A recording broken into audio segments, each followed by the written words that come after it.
नमस्कार, आप देख रहे हैं IND24। मैं हूं विवेक पांडे आपके साथ। आज महाशिवरात्रि का त्योहार बड़े ही धूमधाम के साथ संपूर्ण देश में मनाया जा रहा है। सुबह से ही भक्तों की शिवालयों में लंबी लंबी कतारें लगी हैं और आज हम महाशिवरात्रि को समझने की कोशिश करते हैं, आप तक वो जानकारी पहुंचाते हैं कैसे व्रत रखा जाता है और व्रत के पीछे न केवल हम मर्म पर बात करेंगे बल्कि साथ ही साथ आज भक्त को भगवान की उपासना किस तरह से करनी चाहिए। हमारे साथ स्टूडियो में प्रसिद्ध आचार्य पंडित अरविंद पचौरी जी हैं। अरविंद पचौरी जी हमें बताएंगे कि आज भक्त को भगवान को किस तरह से प्रसन्न करना चाहिए। पंडित जी, बहुत स्वागत है आपका IND24 में। पंडित जी, सबसे पहले शुरुआत ये कि आज व्रत कौन कौन रख सकता है? अस्यतिगिरिशमं स्यात् कज्जलं सिन्धुपात्रे सुरतरुवरुशाखा लेखिनी पत्रमुर्वीं लिखति यदि गृहीत्वा शारदा सर्वकालं तदपि तद्गुणानाम् ईशपारं न याति। ओम नमः शिवाय। समस्त देशवासियों को महाशिवरात्रि की बहुत बहुत मंगल शुभकामनाएं। भगवान शिव का व्रत किस प्रकार रखा जाए, भगवान शिव का ये उत्सव है, पाटोत्सव है, उसे किस प्रकार मनाया जाए। तो भगवान के भिन्न भिन्न रूप हैं और भिन्न भिन्न रूपों में भिन्न भिन्न जयंतियां मनाई जाती हैं। भगवान के भिन्न भिन्न प्रकार से मत प्रकार से जो है उत्सव मनाए जाते हैं। मुख्यतया हमारे भारतवर्ष में आज के दिवस भगवान शिव के विवाह के रूप में मनाया जाता है, लेकिन इसके उपरांत समस्त देश में प्रदेश में लोग व्रत उपवास रख करके भगवान का पूजन और साधना करते हैं और भगवान में तल्लीन होकर के उनके चरणों में प्रणाम करते हुए, नमन करते हुए भगवान की साधना करते हैं। जी बिल्कुल पंडित जी, सबसे आज जरूरी बात यह है, जब भक्त शिवालय में जाते हैं या अपने घर में भगवान का अभिषेक करते हैं तो भगवान की पूजन की विधि क्या है? भगवान को कौन से फूल चढ़ाना चाहिए? देखिए, सर्वप्रथम तो जब भगवान शिव की हम साधना करते हैं तो भगवान में समर्पित हो जाना चाहिए। आत्मा त्वं गिरजामति सहचरा प्राणा शरीरम ग्रह। दृढ़ संकल्पित होना चाहिए कि हम भगवान में तल्लीन हो गए, भगवान में समर्पित हो गए हैं, क्योंकि भगवान भाव का भूखा है, भगवान श्रद्धा का भूखा है, भगवान विश्वास। अगर विश्वास है तो परमात्मा की आपको प्राप्ति होती है। रहा सवाल की पूजन कैसे करना है, तो आवाहनम न जानामी तवार्चनम। न मैं आवाहन जानता हूं, न पूजन जानता हूं, न तर्पण जानता हूं, न आरती जानता हूं, न व्रत उपवास के बारे में जानता हूं, क्योंकि भगवान के अनेक विग्रह रूप हैं, विकराल रूप हैं, सौम्य रूप भी हैं और भगवान भोले बाबा को भोले भी कहा जाता है। अब यहां पर भगवान को प्रसन्न कैसे किया जाए, तो जलधारा शिव प्रिया। भगवान एक पात्र, एक लोटे के जल से, एक कलश के जल से भी प्रसन्न हो जाते हैं। भगवान स्वयंभू की तो अनेक कथाएं हैं, कहानियां हैं। जैसे कि भगवान के यहाँ एक चोर जाता है चोरी करने के लिए और वह उसकी दृष्टि जो है उस घंटे पर पड़ती है और उससे चोरी करने का प्रयास करता है, उसको पहुंच नहीं पाता, पा नहीं पाता है। तो आदरणीय, जब वह नहीं पा पाता है तो भगवान शिव के ऊपर ही पैर रख करके उस घंटे को चुरा लेता है। तत्क्षण भगवान वहां पर प्रसन्न हो जाते हैं। अर्थात उस भक्त के भाव में शुचिता थी, पवित्रता थी, भगवान प्रसन्न हो जाते हैं। कहने का तात्पर्य कि एक पात्र में आप जल लें, भगवान को जल परम प्रिय है, भगवान को जल से अभिषेक करें। यदि चेत आप मंत्र जानते हैं, मंत्र नहीं जानते हैं तो पंचाक्षर जो मंत्र है ओम नमः शिवाय, ओम नमः शिवाय, या महामृत्युंजय मंत्र है ओम ह्रौम जूम सह भूर्भुवः स्वः त्र्यंबकं यजामहे सुगंधिम पुष्टिवर्धनम उर्वारुकमिव बन्धनान् मृत्युर्मुक्षीयमामृतात्। इस महामंत्र का उच्चारण करते हुए आप भगवान का अभिषेक कर सकते हैं, भगवान प्रसन्न होते हैं। वाह। पूजन की विधि की भी हम चर्चा करेंगे। आज के दिन जो भक्त घर में हों या फिर शिवालयों में जाते हों, वो पूजन किस तरह से कर सकते हैं? देखिए, सर्वप्रथम तो अगर आप पूजन करना चाहते हैं भगवान की, तो मैंने पूर्व में बोला कि भाव की शुचिता होना चाहिए। लेकिन आप जब मंदिर में जाते हैं तो मंदिर में जाने के उपरांत आपको नमः शिवाय इस पंचाक्षर महामंत्र का उच्चारण करते रहें और चरणों में, भगवान के चरणों में आपका ध्यान रहना चाहिए, शुचिता होना चाहिए, मद, लोभ, अहंकार, पाषंड आदि का परित्याग होना चाहिए। भगवान को कुछ दिखाना नहीं है, यही भाव से तेरा तुझको अर्पण क्या लागे मेरा, जो कुछ है सब परमपिता परमात्मा आपका दिया हुआ यश, कीर्ति, वैभव, मान, सम्मान, पद, प्रतिष्ठा है। हे परमात्मा, वह आपके द्वारा ही प्रदत्त है, आपके द्वारा ही दिया हुआ है, जिसे मैं स्वीकार कर रहा हूं। तो वहां पर किसी प्रकार का मद नहीं होना चाहिए, अहंकार नहीं होना चाहिए कि मैं बहुत बड़ा ज्ञानी हूं, कि मैं बहुत बड़ा धनिक हूं।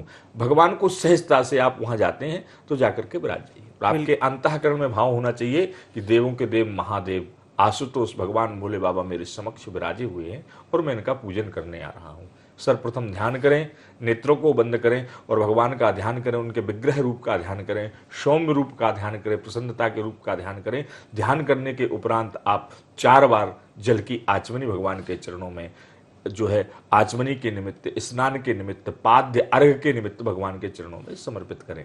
यदि चेत वस्त्र है तो वस्त्रों से भगवान को पोंछ दें और चंदनम समर्पयामि, अक्षतान समर्पयामि। यदि चेत आप मंत्र जानते हैं, किसी विज्ञ आचार्य ब्राह्मण आपके समक्ष है तो मंत्रों के द्वारा, अन्यथा आपके पास जो पंचामृत की सामग्रियां हैं, गो, दूध, दही, शक्कर, शहद आदि जो पंचामृत होता है, उन सबसे स्नान कराने के बाद भगवान को पहुंच दें। स्वस्ति तिलक करें भगवान को, अक्षत चढ़ाएं, धूप, दीप, नैवेद्य यथाशक्ति जो नैवेद्य है भगवान को समर्पित करें और श्रीफल आदि के उपरांत आप भगवान का अभिषेक करें। तदुपरांत उत्तर पूजन करें और भगवान की महाआरती करें। भगवान यथाशीघ्र प्रसन्न हो जाते हैं। तो भगवान को तो सहजता से, सरलता से, सुगमता से पाया जा सकता है और आशुतोष भगवान भोले बाबा यथाशीघ्र हमारे प्रसन्न हो जाते हैं। जी बिल्कुल, ये भगवान को न केवल प्रसन्न करने की विधि है बल्कि आज की पूजा की विधि भी हमें आचार्य जी बता रहे हैं। आचार्य जी, आपसे मैं एक बात और जानना चाहूंगा कि शिवरात्रि तो हर माह मनाई जाती है, लेकिन इस खास महाशिवरात्रि का क्या विशेष महत्व है? फाल्गुन कृष्ण पक्ष की ये चतुर्दशी में जो शिवरात्रि मनाई जाती है, चूंकि हमारे भारतवर्ष में सनातन हिंदू परंपरा में 12 माह होते हैं और इन 12 माह में जो है 12 शिवरात्रियां पड़ती हैं, 12 नवरात्रियां पड़ती हैं, 12 संक्रांतियां पड़ती हैं। लेकिन महाशिवरात्रि के दिन शास्त्रों में, पुराणों में वर्णन आया कि भगवान भोले बाबा का विवाह भी हुआ था। एक यह भी आया है कि भगवान भोले बाबा का प्रगाट हुआ था। रामायण शतकोटि अपारा, या भगवान के अनेक रूप हैं, भगवान की अनेक कथाएं हैं। हरि अनंत, हरि कथा अनंता, हरि अनंत हैं, कथाएं अनंत हैं। और हमारे ब्राह्मण आचार्य विज्ञ लोग बोलते हैं कलयुगे कलि अष्टाविंशतितमे कलयुगे कलि प्रथम चरणे, ये 28वां कलयुग चल रहा है।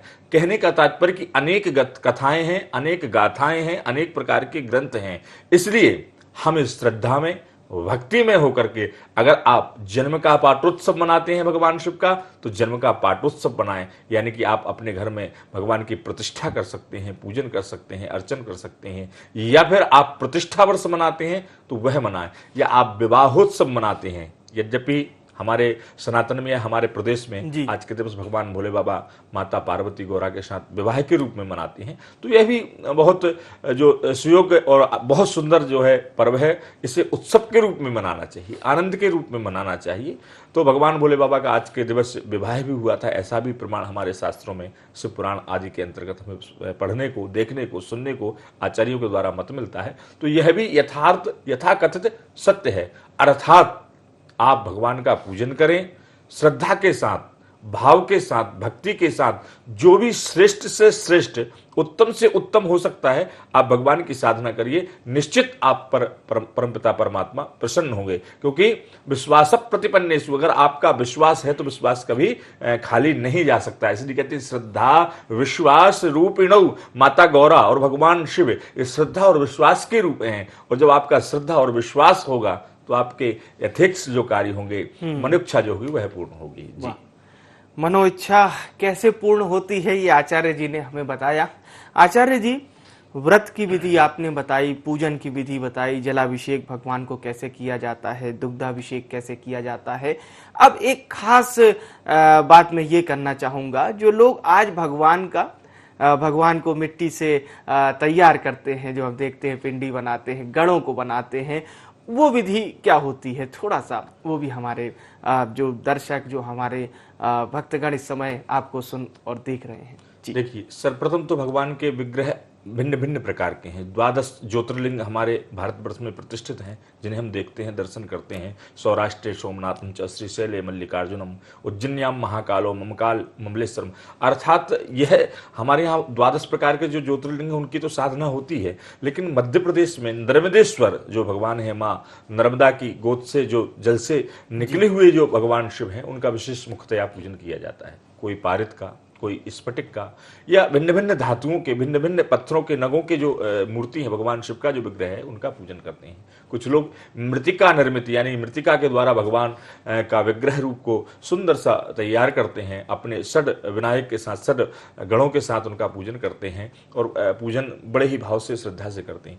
अर्थात आपकी जहाँ जैसी जिस प्रकार की श्रद्धा है, आप पूजन समीप में, नजदीक में जो भी मंदिर है, देवालय है, वहां जाकर के आप कर सकते हैं। यदि चेत कोई मूर्ति आपके पास है, जैसे पारद के शिवलिंग, पारा के जो शिवलिंग होते हैं, यथे जो मन में इच्छाएं हैं, जो मनोवांछित कल्पनाएं हैं, उनको भगवान भोले बाबा पूर्ण करते हैं। ठीक उसी प्रकार नर्मदेश्वर जो हैं, नर्मदेश्वर भी समस्त मनोकामनाओं को पूर्ण करने वाले हैं, समस्त यथेक्ष जो इच्छा है उनको पूर्ण करने वाले हैं, और समस्त जो इच्छाओं के साथ साथ जो आप नहीं भी चाहते हैं उनको भी पूर्ण करते हैं। मृतिका के जो शिवलिंग हैं, एक वो स्वयंभू हैं, लेकिन उनका बार बार आवाहन किया जाता है और विसर्जन किया जाता है। लेकिन धातु से या नर्मदेश्वर या पारित जो शिवलिंग है, उनका बार बार आवाहन और बार बार जो है विसर्जन नहीं किया जाता। अर्थात भक्त का, उसके साधक का जो भाव है, उस भाव से भगवान के शिवलिंग का निर्माण करे। हो सके तो विग्रह रूप का भी निर्माण कर सकता है और भगवान से प्रार्थना करे, हे शंकर कर पकर कर कर भव सागर पार, करता हूं कर जोर कर। वहां उसका भाव होना चाहिए कि आत्मा तुम गृजामति सहचरा प्राणा शरीरम ग्रहो। हे परमपिता परमात्मा, आपकी अर्धांगिनी जो गोरा है वो मेरा हृदय है। आत्मा तुम गिरजामति, और जो आपकी अर्धांगिनी है वह मेरी मति को चलाने वाली है। कि आप पूजन करें, भजन करें, जो है मार्केट में जाएं या अपने परिवार या गृहस्थ जीवन की उपयुक्त कुछ सामग्री को लेकर जाएं, तो उस मति को जो चलाने वाली है वो आपकी माता गौरा है, यानी आपकी अर्धांगिनी, आपकी धर्मपत्नी। गिरजामति सहचरा प्राणा शरीरम ग्रह, और जो मेरे प्राण हैं वह आपका मकान है, आपकी गुफा है, वह आपका कैलाश पर्वत है। प्राणा शरीरम ग्रह पूजा ते विषयोपभोग रचना। इस पूजन की विधि में, इस रचना की विधि में मैंने जो मिट्टी के द्वारा शिवलिंग बनाए हुए हैं, गण बनाए हुए हैं, जो सामग्री रख करके पूजन कर रहा हूं, पूजा ते विषयोपभोग रचना, इस विषय में मैं कुछ भी नहीं समझता हूं, इस रचना के विषय में कुछ भी नहीं समझता हूं। आपने जो मति दी, उस मति से मैंने ये प्रदत्त करके इसको बना दिया है। पूजा ते विषयोपभोग रचना निद्रा समाधि स्थिति। लेकिन इतना जरूर जानता हूं कि यह पंच तत्व का जो देह शरीर है प्रभु, जो मैंने किया प्रातः काल उठ करके, इससे थक गया है। यह जरावस्था का शरीर है, मेरा मन भी चंचल है लेकिन थक गया है। जब थक जाता है तो निद्रा समाधि स्थिति, मुझे सोना पड़ता है, सो जाता हूं इस शरीर को आराम देने के लिए। तो परमात्मा से यह कहना कि मैं सोया नहीं हूं, अरे मैं तो आपकी समाधि में मग्न हूं, आपकी समाधि लगाए हूं, क्योंकि मग्न ध्यान रस दंड जुग पुनि मन बाहिर कीन, रघुपति चरित महेश तब हर्षित भरने लीन। भगवान भोले बाबा सदा समाधि में लीन रहते हैं। तो भगवान से प्रार्थना करना कि जो मैं शयन कर रहा हूं, आपके भाव की शुचिता होना चाहिए, पवित्रता होना चाहिए, भगवान के प्रति भाव होना चाहिए। तो प्रभु मैं आपकी समाधि में लीन हूं, निद्रा समाधि स्थिति। और प्रातः काल होता है, फिर उसी क्रियाओं में लग जाता हूं। कभी जल लेने के लिए जाना पड़ता है, कभी कुछ सामग्री लेने के लिए जाना पड़ता है, कभी बच्चों के लिए कुछ लेने के लिए जाना पड़ता है। तो संचाराह पदयो प्रदक्षिण यत्र तत्र सर्वत्र, आगे पीछे सब जगह, हर कंकण शंकर है हमारे भारतवर्ष में, हमारे सनातन धर्म में। तो मैं जो चल रहा हूं तो आपकी परिक्रमा कर रहा हूं। प्रभु ये नहीं समझना कि मैं अपने स्वयं के कार्य से, हे प्रभु क्योंकि यत्र तत्र सर्वत्र तो आप हैं, तो मैं आपकी प्रतीक्षा कर रहा हूं। संचाराह पदयो प्रदक्षिण विधि स्तोत्राणि सर्वागिरो। कभी क्रोध में, कभी प्रेम से, कभी भाव से, प्यार से जो वाणी का उपयोग करता हूं, तो आपके तो अनेक नाम हैं, आपके तो सहस्त्रों नाम हैं, कोटि नाम हैं। तो परमपिता परमात्मा, मैं आपके नामों का उच्चारण कर रहा हूं, आपके स्तोत्रों का उच्चारण कराओ, स्तोत्राणि सर्वागिरा यद्यत कर्म करोमि तद्दखिलम शंभो तव आराधना। यदि चेत इन सब के बाद भी कुछ त्रुटि रह जाती है तो जो बालक कहे तो तरी बाता है। हे प्रभु, मुझे अबोध सा, अज्ञानी सा, नन्हा सा, छोटा सा बालक समझ करके, जिसे किसी प्रकार का कोई बोध नहीं होता है, जो छोटा सा नन्हा सा बालक तोतरी भाषा में कुछ बोलता है, वैसे ही अबोध आपका बालक, क्योंकि आप तो परमपिता परमात्मा हैं, आप तो अखिल ब्रह्मांड के नायक हैं, चलाने वाले हैं, इस सृष्टि की संरचना करने वाले हैं, तत्क्षण इस सृष्टि का संहार करने वाले हैं। हे परमपिता परमात्मा, आप तो पालन करने वाले हैं, तो आप तो बड़े दयालु हैं, आप तो भोले हैं। मैं आपसे प्रार्थना कर रहा हूं कि यदि चेत इतनी प्रार्थना, इतनी पूजन के बाद भी कोई त्रुटि हो जाए, कारणवश मद आ जाए, कारणवश मुझे अहंकार आ जाए, तो उसे आप नन्हा सा, छोटा सा, क्योंकि एक पुत्र पिता के समक्ष ही उद्दंडता कर सकता है, माता के समक्ष ही उद्दंडता करता है, तो आप तो परमपिता परमात्मा और माता गौरा के साथ विराजे हुए हैं, तो आप तो मेरे परमपिता हुए, तो मुझे छोटा सा नन्हा सा बालक समझ करके क्षमा कर देना। जब इस प्रकार के भाव आपके उस नारायण के प्रति, उस महादेव के प्रति, उस भोले बाबा के प्रति होंगे, तो निश्चित आपकी यथेष्ट जो कामनाएं हैं, जो मनोवांछित जो कामनाएं हैं, वह निश्चित पूर्ण होंगी। और अंतःकरण में जो भाव है, वह भाव शुचिता और पवित्रता के साथ आपको परमपिता परमात्मा, क्योंकि जो इच्छा करिहो मन माही प्रभु प्रताप कछु दुर्लभ नाही, आप वह कल्प वृक्ष हैं, परमात्मा कल्प वृक्ष हैं। आप जो मांगना चाहते हैं, जो इच्छा होगी आपकी, निश्चित पूर्ण करेंगे। सिर्फ आपकी भाव में शुचिता होना चाहिए, पवित्रता होना चाहिए, विश्वास होना चाहिए। तो दृढ़ता के साथ आप विश्वास के साथ भगवान का साधना करिए। जो सामग्री है, उस सामग्री में संतुष्ट होकर के, भगवान कहते हैं कि मुझे सामग्री की आवश्यकता नहीं है, मैं भाव का भूखा हूं, मैं श्रद्धा का भूखा हूं। आपके भाव में पवित्रता होना चाहिए। और भाव कैसे? कि भगवान के प्रति जो भी समर्पित कर रहे हैं, सामर्थ्य के अनुसार कर सकते हैं, वह कर दीजिए। अगर सामग्री नहीं है, जल नहीं है, पत्रम पुष्पम फलम तोयम, पत्रम पुष्पम फलम तोयम, अगर आपके पास पत्र नहीं है तो वाणी रूपी वाणी के द्वारा आप उनके समक्ष पत्रों को विल्व पत्राण में समर्पयामि, भगवान सहजता से, सरलता से प्रसन्न हो जाते हैं। जल नहीं है, अश्रु की धारा बहा दीजिए, भगवान यथाशीघ्र प्रसन्न हो जाएंगे। क्योंकि इसका मतलब ही यही होता है, पत्रम पुष्पम फलम तोयम, जो आप भगवान को समर्पित करेंगे, भगवान प्रसन्न होकर के आपकी कामना को पूर्ण करेंगे। अर्थात भगवान बहुत सहज हैं, सरल हैं, सुगम है, यथाशीघ्र प्रसन्न होने वाले हैं। और मेरे भोले बाबा तो सुसानेश्वर क्रीडा स्मर हर प्रसाचाह सहचरा, जो किसी को ग्राह्य नहीं होता है, मेरे दयालु, मेरे नाथ, मेरे भोले बाबा आशुतोष उसे स्वीकार कर लेते हैं। चाहे भूत हो, प्रेत हो, चाहे चंड हो, मुंड हो, किसी भी प्रकार का कोई भी विषैला कीटाणु कोई भी हो, उसकी रक्षा भी करते हैं और उसे ग्रहण भी कर लेते हैं, शरणागति भी दे देते हैं। शरणागत दीनार्थ परित्राण परायणे, वह तो अपनी शरण में ले लेते हैं और सदा सर्वदा जीवन पर्यंत उसका संरक्षण करते हैं। तो भगवान भोले बाबा बड़े दयालु हैं। आप तो एक लोटा जल किसी भी प्रकार से, कहीं से भी, आगे से, पीछे से, उत्तर दिशा से, पूर्व दिशा से आप समर्पित कर दीजिए। जितना धतूरे का फल हो आप भगवान को समर्पित करिए, बिलपत्र समर्पित करिए, भगवान प्रसन्न हो जाएंगे और आपकी मनोकामना को पूर्ण करेंगे। जो भी भक्त इस समय आपको सुन रहे होंगे, उनका मन भी शिवाय शिवाय हो गया होगा। और पूरी आपने न केवल पूजन विधि बताई, बल्कि भगवान किस रूप में अपने भक्तों को पसंद करते हैं। वो भक्त से कुछ नहीं चाहते, बेहद सरल, और उनका तो नाम ही भोले है, भोले बाबा कहा जाता है। और पंडित जी, आज एक महत्वपूर्ण, जो लोग साधना करते हैं, जो लोग तपस्वी हैं, तप करते हैं, बोला जाता है कि शिवरात्रि की रात्रि वो अपनी साधना में लीन होते हैं।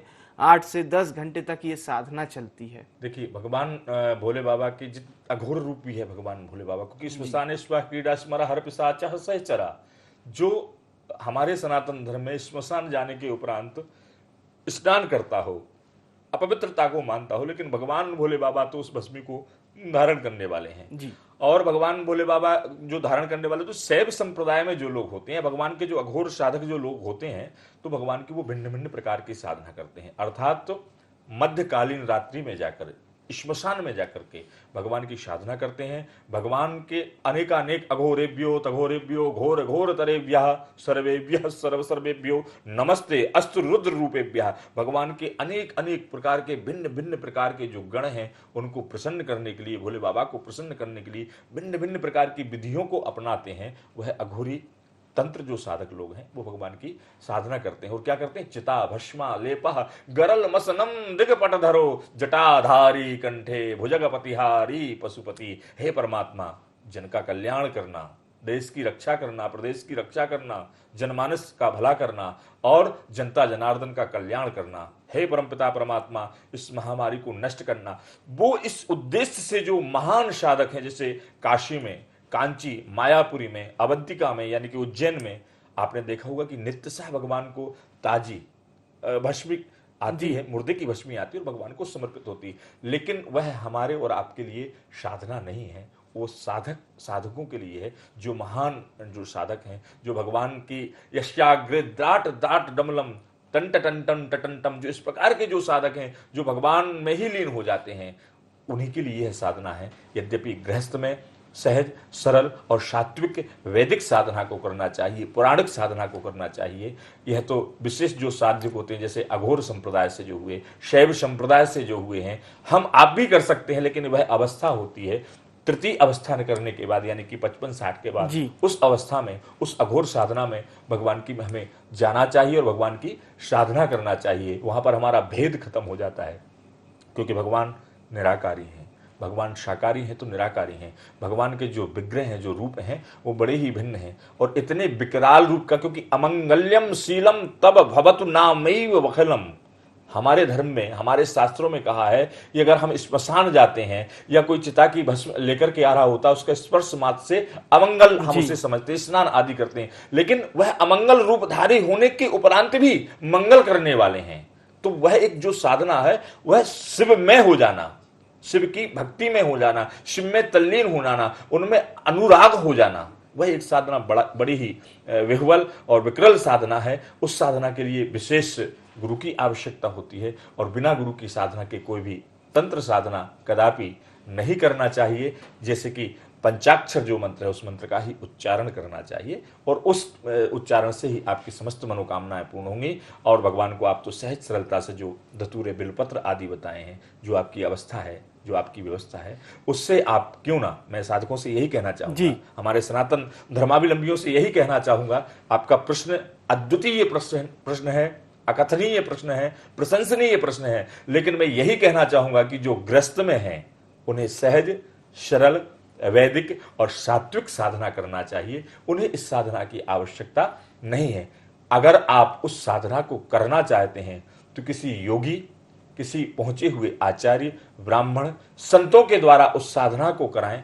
उपस्थित हो सकते हैं तो उपस्थित हो जाएं, अन्यथा वह साधना उन्हें दृढ़ संकल्प देने के बाद आप उनसे ही पूर्ण कराइए, क्योंकि वह साधना समस्त मनोकामनाओं को तो पूर्ण करती है, लेकिन जरा सी त्रुटि अगर हो जाती है तो कहीं ना कहीं आपको विशेष जो है घातक सिद्ध हो सकती है। यद्यपि हमारे जो भोले बाबा हैं वो यथाशीघ्र प्रसन्न होते हैं, वो कभी किसी पर क्रोध नहीं करते हैं, लेकिन वह साधना ही जब आप इस प्रकार से करेंगे, जिसे हठ योग कहा जाता है, सकाम भाव से हमारा मुकदमा चल रहा है, हमें जीतना ही है, साधक लोग उससे साधना करते हैं, बलगा की साधना करते हैं भगवान शिव के साथ। क्योंकि मुर्दे की स्मशान पर जाकर के, उस जगह पर जहां चिता को जलाया जाता है, वहां जाकर के साधना करते हैं, भगवती से प्रार्थना करते हैं। क्यों? हमारे धर्म में भी कहते हैं कि कोई अगर पुरुष न मान रहा हो तो उसकी धर्म पत्नी से कह देना चाहिए। तब गौरा की साधना करते हैं, तो गौरा के द्वारा महाकाली की साधना करते हुए भगवान शिव से कहते हैं कि अब ये कार्य करिए। करता तो पुरुष ही है जी, देव ही करते हैं, महादेव ही कर सकते, क्योंकि देवों के देव महादेव है, महादेव ही करते हैं। लेकिन माता से कुपुत्रो जाये तत् क्वचित अभी कुमाता न भवति, माता से हट करता है। हम भी जब कभी गलत राह पर चलते हैं तो हमारी माता के समक्ष हम कुछ मांगते हैं, माँ जब प्रदान नहीं करती है, तुम जिद करते हैं तब भी नहीं प्रदान करती, तो रोदन करना शुरू कर देते हैं, भोजन त्याग देते हैं। वह हठ योग है, वह तंत्र साधना है। तब माँ आकर के कहती कि इसकी इच्छा कुछ नहीं, कुछ तरीके से कर दिया जाए। तो अपने पतिदेव यानी हमारे स्वामी, हमारे पिता से कहती कि आप इसकी सुन लीजिए। ऐसे ही भगवती अपने स्वयंभू, अपने परमपिता परमात्मा, अपने देव से कहती है कि यह भक्त आया है, यह साधक आया है, इस पर प्रसन्न हो जाइए और इसकी ये कामना। भगवान जाकर के वह कामना कर देते हैं, लेकिन उसमें देखते हैं कि कोई त्रुटि या गलत तो नहीं कर रहा है। यानी कि अगर सात्विकता से आप भगवान को पाना चाहते हैं जी, हठ योग नहीं है, कोई पद प्रतिष्ठा का लालच नहीं है, तो भगवान यथाशीघ्र कर देते हैं। और कुछ विशेष जो आपके भाग्य में नहीं है वह आप पाना चाहते हैं, क्योंकि भावी मेट शकई त्रिपुरारी, जो भी जितनी भी कठिन से कठिन आपत्ति, विपत्ति, समस्या, परेशानियां हो, मेरे परमपिता परमात्मा भोले बाबा सहज सरल और सुगमता से तत्क्षण नष्ट कर देते हैं और उस काम को पूर्ण कर देते हैं। अर्थात जो आवश्यकता हो जी उतना ही प्रभु से मांगे। मतलब आचार्य जी, जो सांसारिक जीवन में है, गृहस्थाश्रम में है, वो भगवान का वैदिक जो आपने स्वरूप बताया, पूजा पाठ की विधि होती है और जो साधना है वो थोड़ा सा इससे इतर है। लेकिन एक छोटी सी बात और पूछना चाहूंगा, आज के दिन जो विद्यार्थी हैं, जो पढ़ाई करते हैं, वो भगवान का पूजन भी करते हैं, इसके साथ ही साथ साधना को लेकर भी है। ये माना जाता है कि चित्त अवस्था में आज अगर वो ध्यान करते हैं, हर व्यक्ति अपने नियमानुसार 1-2 घंटा जो भी ध्यान कर सकता है, उनके लिए कितना खास होता है ये दिन, क्योंकि आज प्रकृति में एक शक्ति का भाव भी होता है। देखिए, ध्याये नित्यम महेशम रजर्विभम चारु चंद्रावतंसम, परमात्मा के का विग्रह रूप देखिए। चंद्रमा जिनके मस्तक पर विराजमान हो, वहीं पर शेषनांग फुनकार लगा रहे हो, वहीं से गंगा की कलकल छलछल की धारा बह रही हो। आप परमात्मा का उस विग्रह को देखिए। बालक हैं, बालकों को एकाग्रता की, विद्यार्थी हैं, एकाग्रता की आवश्यकता है। चंचलम ही मना कृष्णा, जब तक हमारा ये मन जो चंचल है वह स्थिर नहीं हो जाएगा, शिक्षा में, पढ़ाई में मन ही नहीं लगेगा। अर्थात एकाग्र चित्त के साथ भगवान का ध्यान करना चाहिए।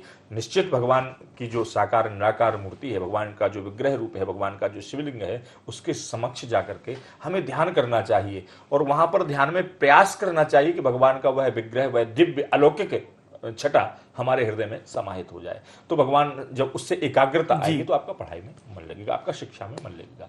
दूसरा, भगवान को अगर हर श्रृंगार का पुष्प भी अगर चढ़ाते हैं, यथाशीघ्र विद्या की प्राप्ति होती है। भगवान को अगर कनेर का फूल चढ़ाते हैं, आपकी मन शुद्धि होगी, पवित्रता आएगी, दिमाग आपका तीव्र गति से चलेगा। दूध, शहद दोनों को मिश्रित करके अगर आप जल चढ़ाते हैं, भगवान आपकी समस्त मनोकामनाओं को पूर्ण करेंगे, खासकर रोग और धन को आपको प्रदान करेंगे। तो भगवान के तो अनेक साधनाएं हैं। आप चाहें तो विज्ञ जो आचार्य होते हैं, मनीषी होते हैं, उन ब्राह्मणों से पूछ करके आप कर सकते हैं। बिल्कुल बिल्कुल। और महाशिवरात्रि पर पंडित जी ने न केवल हमको पूजन की विधि बताई, साथ ही साथ ये भी बताया कि आज किस प्रकार प्रभु की साधना करनी है। जो लोग व्रत रखते हैं, भगवान का अभिषेक किस तरह से करना है, और भी तमाम विधियां। न केवल तंत्र विद्या को लेकर भी पंडित जी ने हमें बताया, साथ ही साथ ये भी कहा कि जो लोग सांसारिक जीवन में हैं, जो लोग गृहस्थ आश्रम में रह रहे हैं, वो भगवान का वैदिक पाठ करें, भगवान का अभिषेक करें। और जो लोग तंत्र साधना करना चाहते हैं, या तो वो किसी गुरु के समक्ष ही, किसी तपस्वी के समक्ष में ही, या उसके सानिध्य में ही ये पूजन करें, क्योंकि ये विशेष पूजन होता है। भगवान को क्या कुछ प्रिय है, ये भी हमें आचार्य जी ने बताया। आचार्य जी, आपका बहुत बहुत धन्यवाद, शुक्रिया दर्शकों तक भगवान की विशेष पूजन विधि बताने के लिए। तो आज आपकी जो मनोकामना है, जो आपने भगवान से मांगी है, वो सभी पूरी हो। ओम नमः शिवाय।